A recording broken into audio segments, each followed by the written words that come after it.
Fueling up the equipment. We do it every single day on site, and you know what? That's exactly why it's so dangerous. We get complacent. So this is just a quick rundown on handling gasoline and diesel the right way, because those risks, they never take a day off. Let's get into it. Okay, think about this for a second. On any given demolition site, with all the chaos, all the moving parts, what's the one explosive hazard that's everywhere, but we barely even notice anymore? Yeah, it's the fuel that powers our whole operation. We get so used to filling up a generator or a loader that we forget we're handling something literally made to explode inside an engine. You've got to respect that power. That's job one for preventing a disaster. And look, showing that respect isn't just on you. Fuel safety is a total team effort. It's a system, and every single person has a specific job to do before a fuel cap ever gets twisted off. And you can see how these two roles are basically two sides of the same coin, right?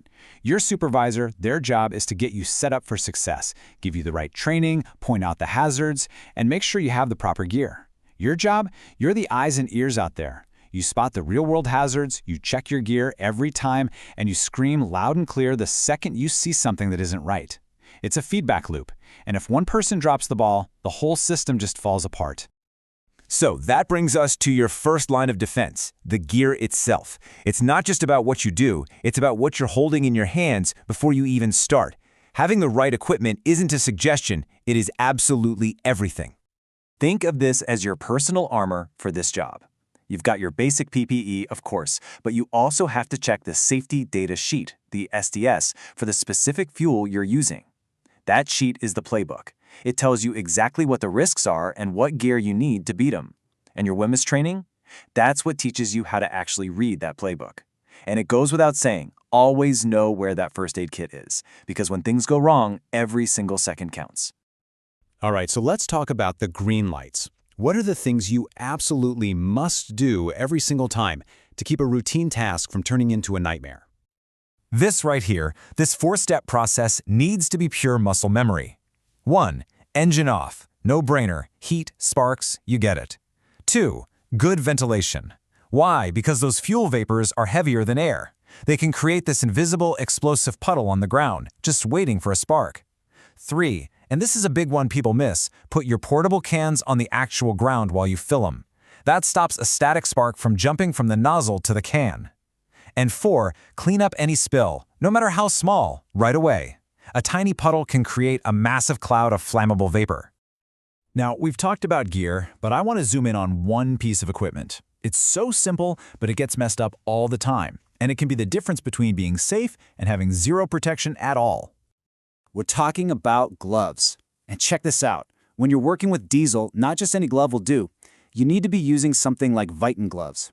Here's why this is so critical. Those common vinyl or butyl rubber gloves, they give you no real protection. Diesel eats right through them, soaking your skin in nasty chemicals. It gives you a false sense of security, and honestly, that's one of the most dangerous things on a job site.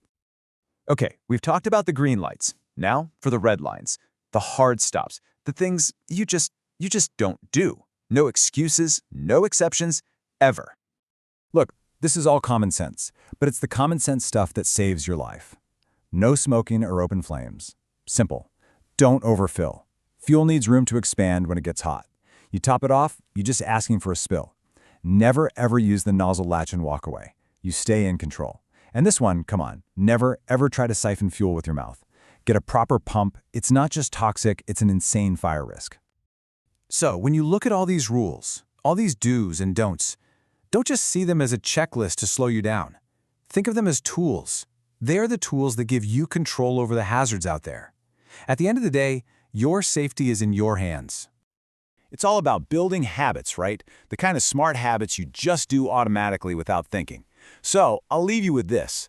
The next time you walk up to a piece of gear, gas can in hand, what's the very first thing you're going to check before you even think about taking that cap off? Really think about it. Stay sharp out there and stay safe.